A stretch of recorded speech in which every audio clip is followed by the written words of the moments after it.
Hey, what's going on, guys? It's a special day today. We have Patrick Grimes. He's the CEO and founder of Invest on Main Street, which focuses on alternative investments and real estate. Patrick, how are we doing today? I'm doing great. Excited about talking with you today, Jordan. Yeah, we're excited to have you on the Clockedin podcast and hear more about your story and hear what's going on. So, where does your story begin? How far back? So I was a military brat, born in Italy, bounced around the United States. I actually went to school as a mechanical engineer and did pretty well in automation and robotics.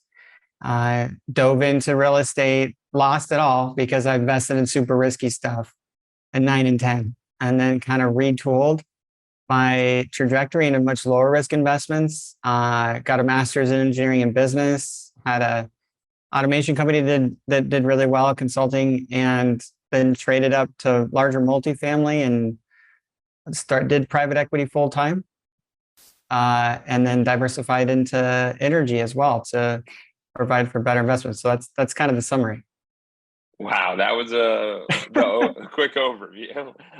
So for you, where like you start off with saying you were Italy, then you went Mhm. into did you go into the Italian military? Where did that all begin? Oh, so military brat means my family was my dad was Yeah. in the Air Force. Yeah, so I didn't do the military thing. Oh, so you were American. Hmm. You were born. Okay, American citizen traveling around. Where'd you guys end up going? Well, so we lived in Southern California for a while, and then Northern California, and then Florida, out in the Keys, Port Charlotte, Key West, and then ended up back Southside Yosemite National Park, and that's where I say I'm from, because Yeah. that to me, go Badgers, right? I went to high school there, Yosemite High, hiked Half Dome on the regular, killed it at cross country in the mountains there, skiing every Friday for PE. It was a good time.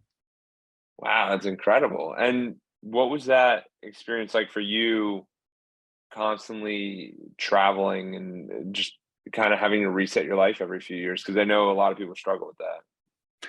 Well, when I was so young at that point, grade school, that I didn't know anything different. That's just the way it was. And I look back and it was interesting. I mean, we lived in the Florida Keys when I was a kid. And I remember getting out the bus and then racing home to get into the pool before it started torrential raining every day. And then I remember trying to throw rocks in the coconut trees to knock the coconuts out.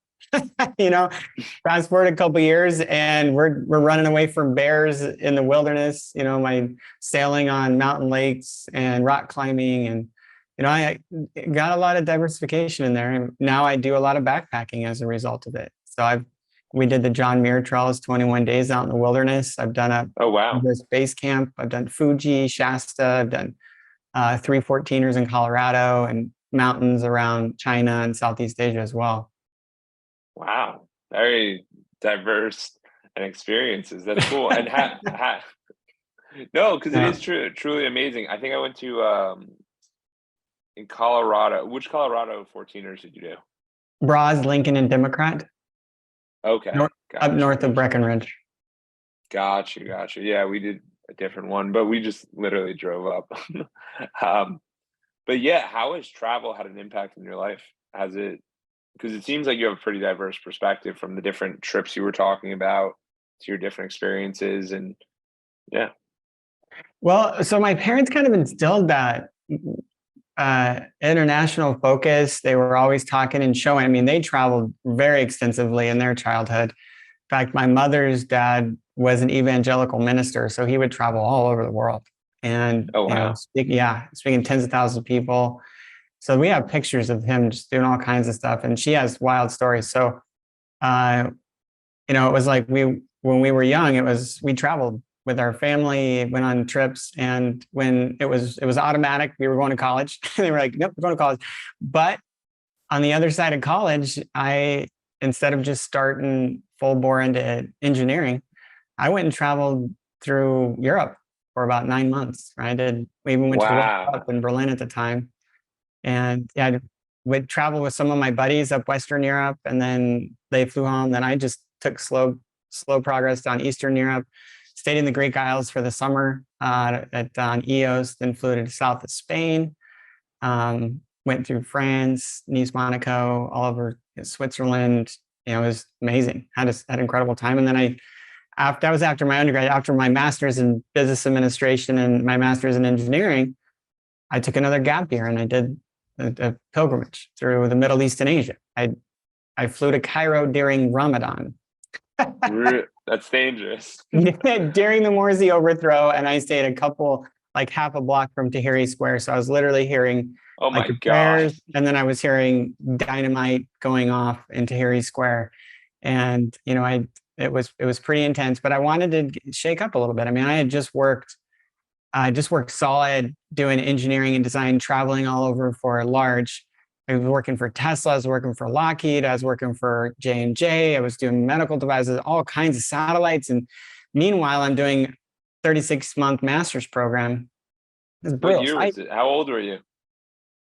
So let's see. So I graduated my undergraduate in 2006 when I did the first loop around Europe. And then I graduated in 2012 and 2013, 2012 was when I did the Middle East and Asia. Yeah, because I ended at the Everest Base Camp. Yeah. Wow. In Nepal, right? Yep. I also hiked some of like the spiritual mountains. There's 4 sacred mountains in China, but like the 14er you went up in China, pretty much everything has some kind of gondola or, they don't really appreciate struggle as much as we do here, where we have national parks and there's no like easy path. So Yeah. there's lots of easy paths, even to the most sacred mountains that they have, as far as I was experienced. That's incredible. And what do you think those experiences had an impact on your life? Because it sounds like you basically took like 2 years or like a Mhm. year and a half to really travel. And I know a lot of people struggle with that perspective of how could he afford that? How does that even work? And when you're post college, you're like, I'm hostile. It is whatever the Mhm. offering it is, I'll make it happen. But it is a pretty incredible experience. Yeah, well, I was on a shoestring, and part of it was because I didn't believe in the big billion-dollar tourist industry. Even later in years when I could afford to stay in really nice hotels, that further separates you from the local culture. The closer you get to homestays and hostels, you get to the local community and or networking and being right there and enjoying this foreign land with other people from other foreign lands. And you get to experience their cultures from where they're from. Lots of Aussies and Kiwis and all kinds of people. I still haven't been to those countries, but I spent weeks and weeks traveling with these people and enjoying each other's reactions to their experiences, to going through the Uffizi in Italy and going through Interlaken and Gimmelwald in the Swiss Alps, right? And then I traveled with a Japanese guy, a Spanish girl, and a Dutch dude, and we went down the Nile to Abu Simbel and almost all the way down to Sudan. And so and then going through Jerusalem, stayed in the Church of Holy Sepulchre, went to the Dome of the Rock, and experiencing I really was, in climbing Mount Sinai, I really was awakened by being raised, in the way I was, kind of sheltered, that the very real cultures and how each of them have these very much loving and endearing aspects to them. Even when I was in Cairo, the country was in upheaval, but every 12 times a day, everybody would lay down wherever they're at, even on a little tiny piece of cardboard. They would fast from sun up to sundown. Everybody would lay down and pray, loudspeakers. And it was such a cool thing to see an entire community so devoted. And then at sundown every day, the women cleaned off the streets. They set out blankets and they shared feasts with everybody every day for a whole lunar month. Seeing that sort of in tightly engrossed culture where everybody banded together to some degree. And of course, there's faults in any place. We don't have anything like that here. And you can definitely, all we kind of hear is kind of some of the negative parts of the extremists. Well, in history, there's been extremists on both sides. And so seeing and getting in and empathizing and seeing the positives of some of these other cultures and ways of being definitely opened up my eyes and made me much more empathetic and I believe allowed me to be much more, cross culturally powerful in my career, from the experiences. Abs Yeah, absolutely. I mean, the perspectives that you have and the experiences that you've done, when you go out there and someone says, "Oh, what do you think about this opportunity?" It's like, I'll actually look at it because I know that Mhm, there's so many different aspects. And from my experience, I've always found it that if you are one to travel, then you realize how good it is in the US and you don't take this area for granted because a lot of people take it for granted when they go, "Oh, we pay too much in taxes. We do this, we do that." And it's mhm. like, but we actually have opportunity. We have the ability to at least try, which is such a powerful thing. I filled up my passport one time. Really? Yeah, we're about to go on to the Bahamas and Jamaica, and I left the country one time before that, and I was freaking out because I wanted the guy to stamp the reference page of the passport, because if he stamped the last pages, I might not be able to get my passport new one in time, or more pages added for my Bahamas and Jamaica trip. Yeah, and from a spiritual level, that's very powerful too. And most seeing, because there are many cultures, especially when you immerse yourself into the kind of the epicenters, you see what that can really mean. Whether it's I did temple stays, Buddhist temple stays in Southeastern Asia, and you see how they meditate, they calm, and the peace, the way that they handle themselves was incredible. Stay in the Church of the Holy Sepulchre, the holiest place in Christianity, stayed a night inside, Oh, and wow. Where actually is that? read Matthew, Mark. It's in Jerusalem.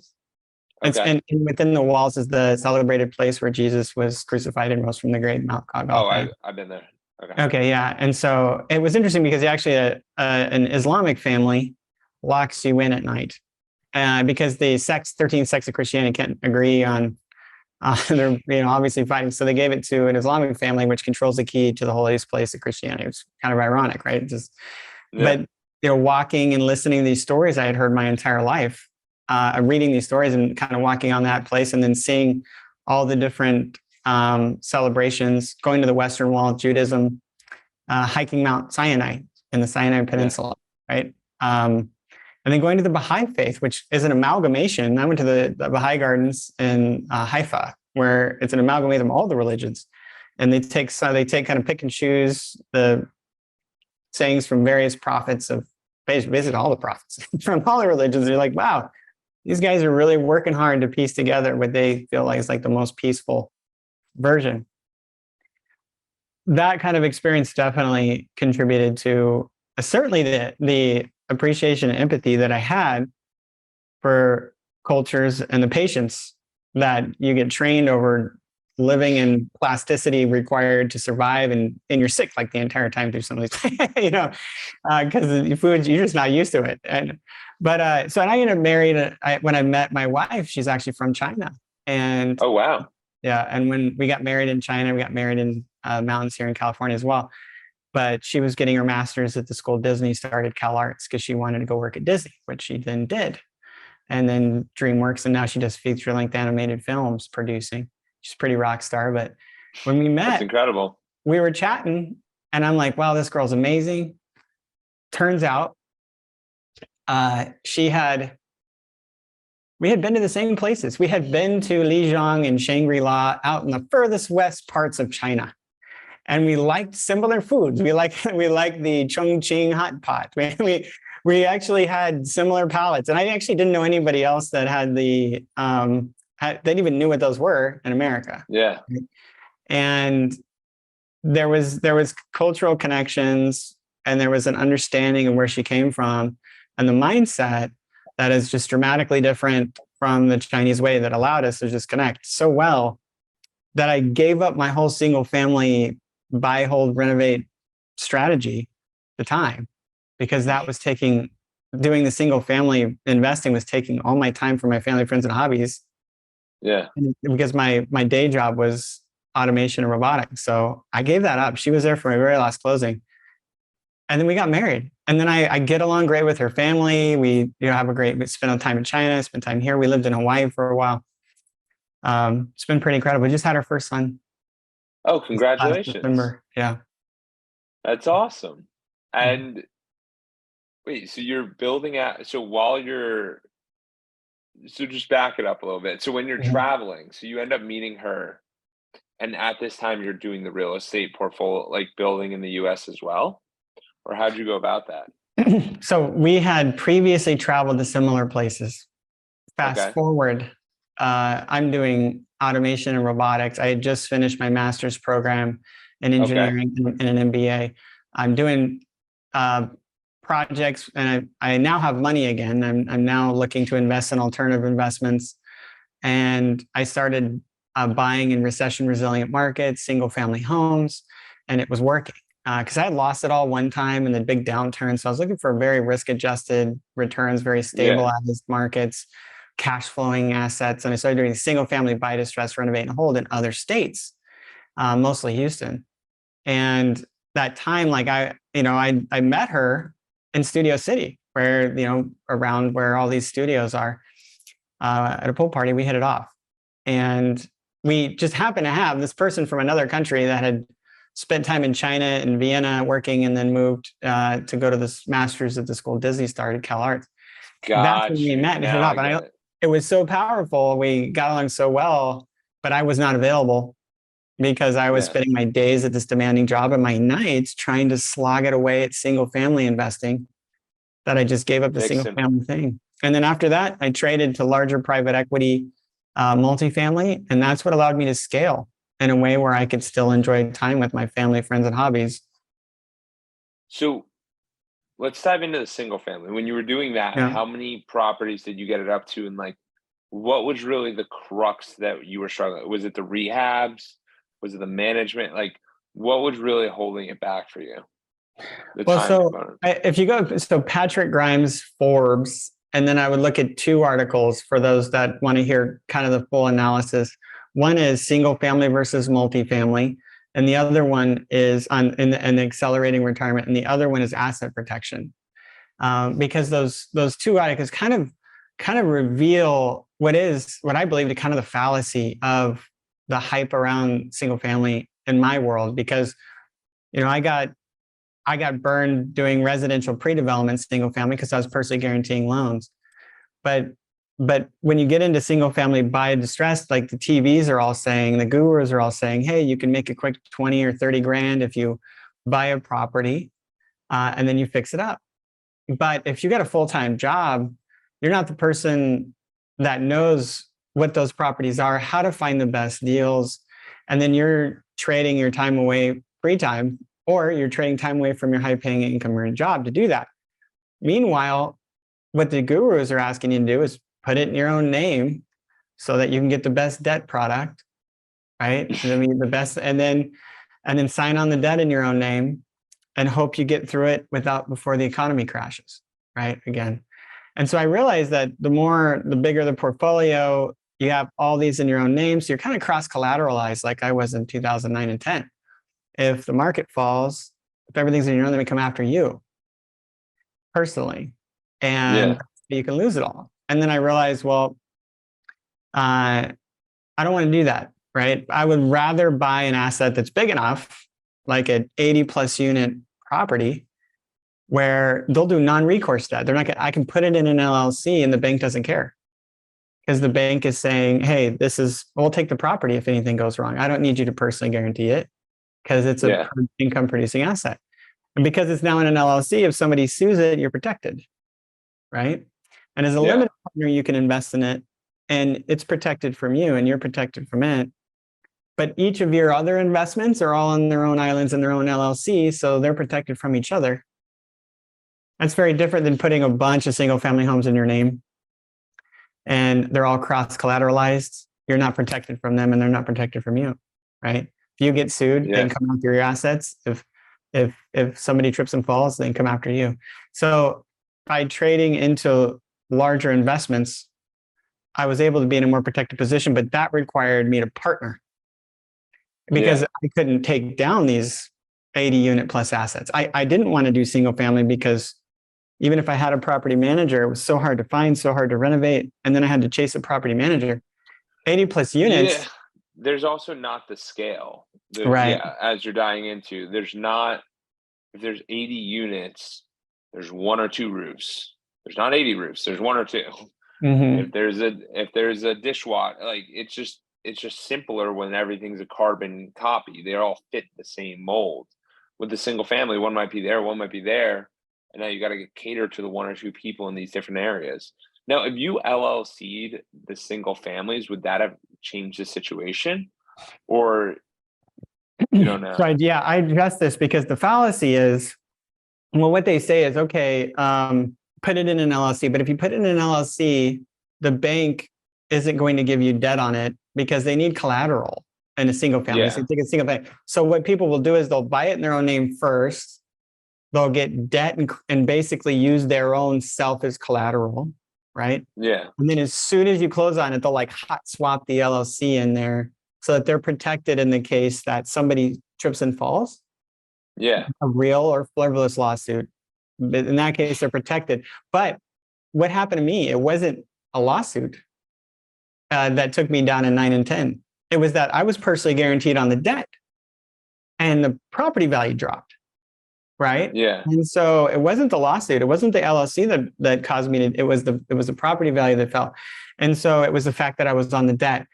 The challenge is you can't get attractive debt in single family because the banks think it's too risky. If you get to 80 plus units, they'll give you way better debt than single family, half the Oh, rate. really? Yeah, half the rate. Wow. And because they're And income generating stabilized assets, they're businesses. And and then you can put just it in an as LLC just and you can go ahead.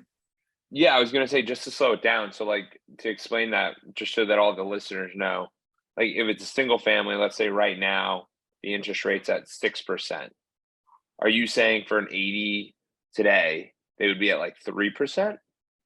Is that what you're Well, saying, or is that so the interest rates have shifted recently. Okay. So we did just lock in. There is one deal that we're looking at is a 2.5% HUD loan, right? It's a 40%, it's a 40-year loan, oh large wow. 300 unit.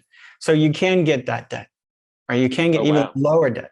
Now, if you're doing short-term bridge debt, then it's going to be closer to like 5 and 6. Those are like the 3 to 5 year loans, right? But if Yeah, you're looking apples to apples with single family, people are talking 30-year loans, right? yeah. So apples to apples, you do a 30-year loan with Fannie and Freddie on a multifamily property on a large apartment building, then yeah, you're going to get 4.5, right? And believe me, if you we just did one that was around 5%, but the benefit is it wasn't it was a 10-year fixed interest term, but the first 5 years it was interest only.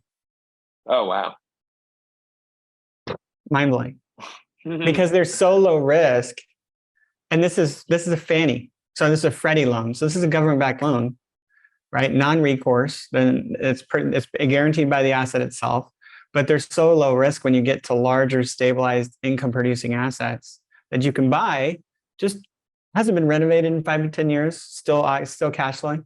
You're just going to make measurable improvements to it, keep it cash flowing the whole time as people move out. You can buy it, keep it stabilized, keep it cash flowing, but you can dramatically increase the value by bringing up the rents 200-300, get it back up to market. So much so you can usually pull your capital out in a couple of years, but then you still own this asset. Now your capital's in another deal, right? And just for the listeners, the value of the property is based on the rents. So as the rents rise, you're in control of you're in control of it. So if you raise rents, that means value increases. Is that what you're getting at? Just it's Mhm. different than a single family where it goes, someone might pay, hey, this is going to be 2,000 a month. Now it's 3,000 a month. That doesn't mean that your property went from 500,000 to 750. That's completely different. So that's like one of the big parameters that are, and then I think that happens when it's 5 units or more, from my understanding. Well, yeah. So technically the cutoff between residential and commercial is above 4. To get the real economy of scale, you need to get 40 to 80 plus. But to your point, the shift in how it's valued from comparables, right? Sales comps and comparables. Like when you want to get a single family valued, you go to a realtor, they look and see what sold around you, they figure out their square footage, and then maybe make a slight adjustment for the amenity level, slight adjustment, then they figure out your square footage. So regardless of how much you renovate and improve your property to make it into a palace, and regardless of what the rents you can get on it, you're still being drawn down by the nearby comparables because they're setting the floor for the square footage. When you get into larger investments like 40, 80, we focus on 200 to 300 unit buildings. They're not valued based on the sales comps. They're valued like businesses. And so businesses are valued based on a cap rate. Any kind of business has a cap rate. It just has to do with the income generation ability of it, the income minus the expenses, how much income it generates. And then the cap rate multiple just multiplies that to get you to the sales price. So that means you can keep renovating this. It doesn't matter what the nearby properties are doing, but you can keep renovating this. And the more income you get directly increases your ability to sell this, right? Yeah. At a higher multiple, and disproportionately so.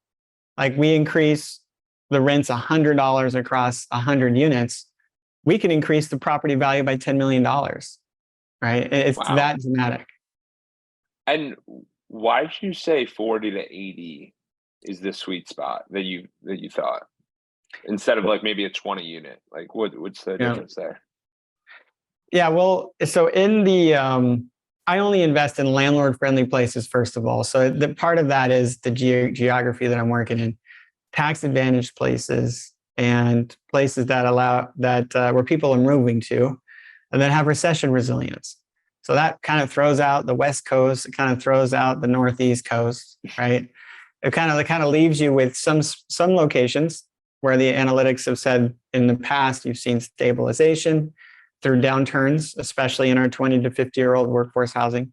And in the past, we've seen we currently see legislative friendly laws, people moving to town. Now, in those specific markets, the economics around the southeastern states and Texas, right, are that you can't really afford on-site leasing and you can't really afford on-site maintenance until at the very least you get 40 units. And then still the burden of the full-time staff is a little high, right?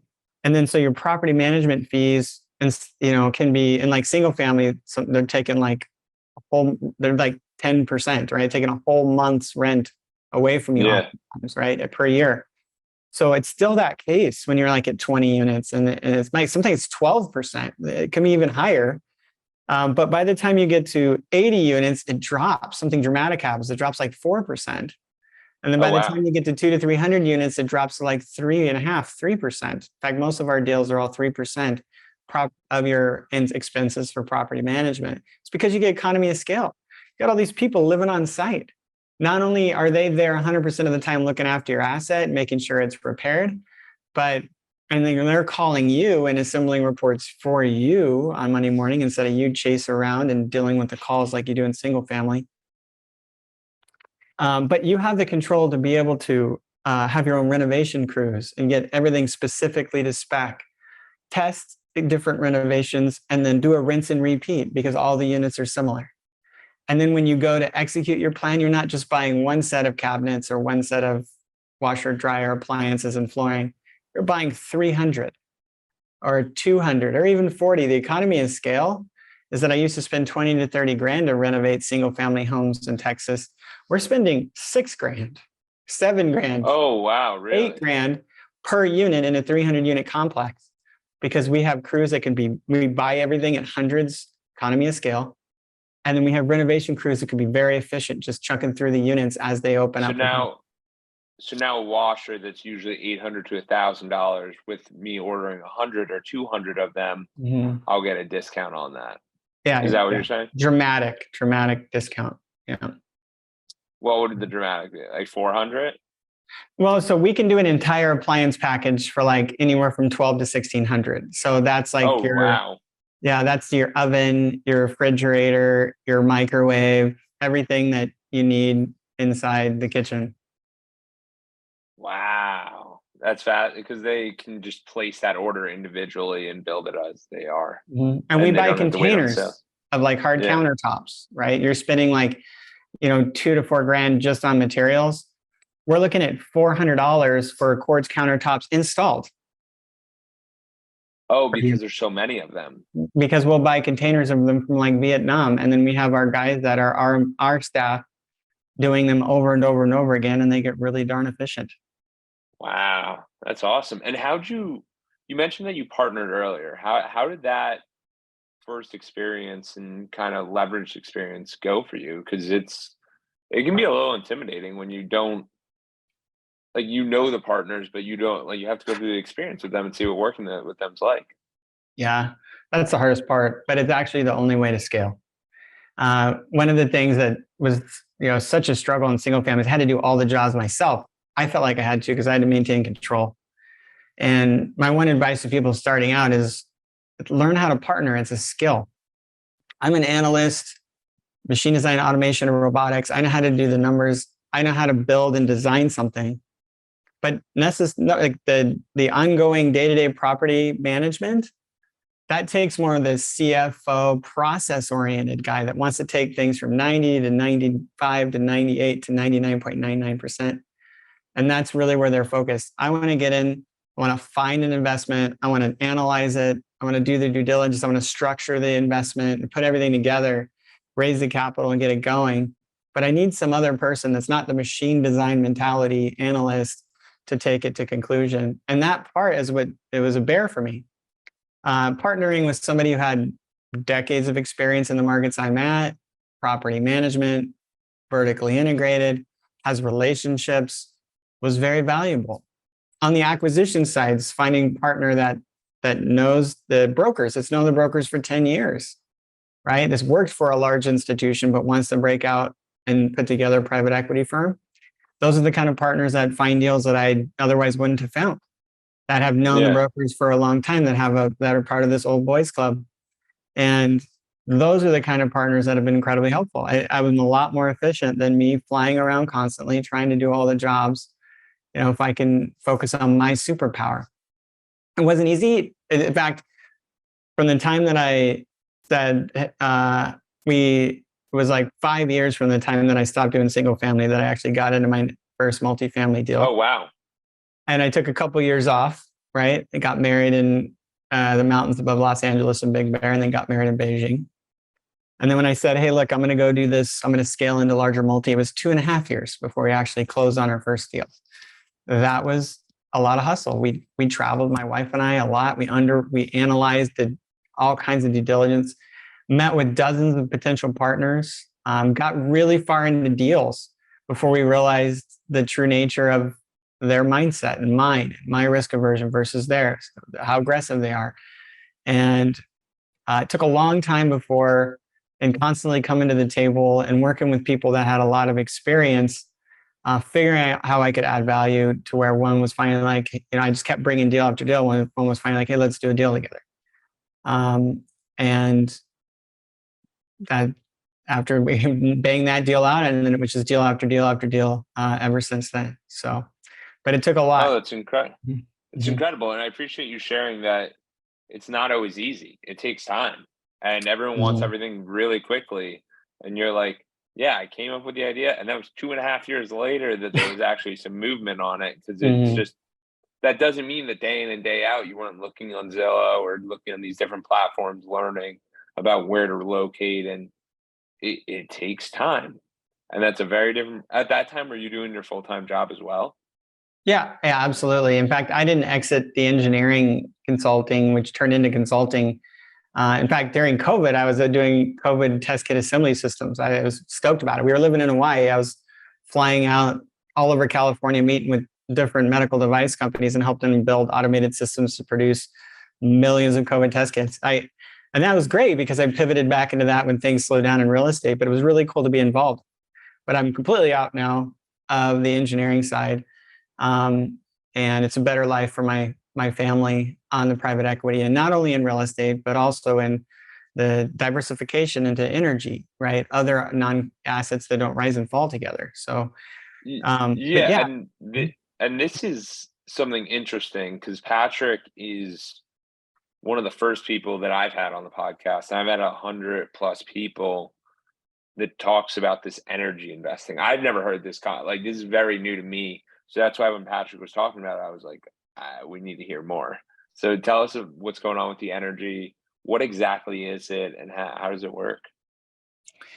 Yeah, well, so if you read my passive investor guide, which is a free download on my website, and investonmainstreet.com, it talks about the diversification of the middle class into high income and ultra wealthy.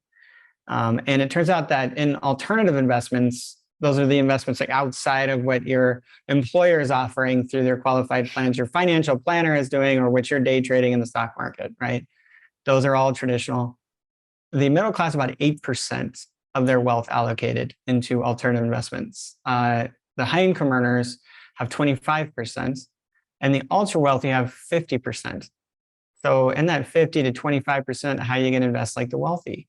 And when I was building this portfolio where I'm a general partner on over 500 million or 600 million in multifamily apartment communities, it's 26 properties. I just kept talking to more investors more and more, and they're just getting deeper and deeper into real estate. And I said, yes, real estate. In fact, these investments are all written to ride out recessions, but are you diversified? And then they would list all these different kinds of real estate that they're diversified. And I'm like, well, 2008 taught us, if they taught us anything, it's that real estate's one correlated investment. It rises and falls together like the stock market, right? It is non-correlated in the stock market. It is a great wealth builder. It gives you recession resilience and long-term wealth building. But what about one day when the real estate market's down again and the stock market's down at the same time? What are you going to do? What about today? That's today, right? But what is appreciating? What are the assets that are not rising and falling with real estate, that ride completely different economic curves, that might be in a super cycle, might be growing right now? That's also an essential need, like housing, where the wealth invests to pay no taxes because the IRS is incentivizing us to house, food, and energize America, right? So it's the natural gas and oil production in the United States is incentivized by the IRS because they want to stimulate it domestically because they need the private sector to energize America. And as much as we would love for renewables to be completely 100% take over the market tomorrow, the reality is they're a tiny sliver of the essential need, and investing in the producing of natural gas and oil isn't betting against green. It's saying, well, it takes 800 barrels of oil to make a Tesla. 38% of the electricity in the United States is burning of natural gas. That's not going to go away. Elon Musk himself just put on Twitter that we needed to immediately increase natural gas and oil production. Warren Buffett just put another 11 billion into Occidental Petroleum. Goldman just got on saying that the best hedge against inflation is natural gas and oil drilling, those commodities. In fact, I wrote an article in Forbes talking about inflation hedging, the best inflation hedge asset, and I was talking about multifamily real estate. I think over the long period, that's the case. But in this season right now, investment in the production of energy is a better inflation hedge, as well as a hedge against political risk, with OPEC dialing back their production, Russia misbehaving, Europe pulling out of natural gas from Russia. Our strategic reserves in the United States are the lowest it's been in 40 years.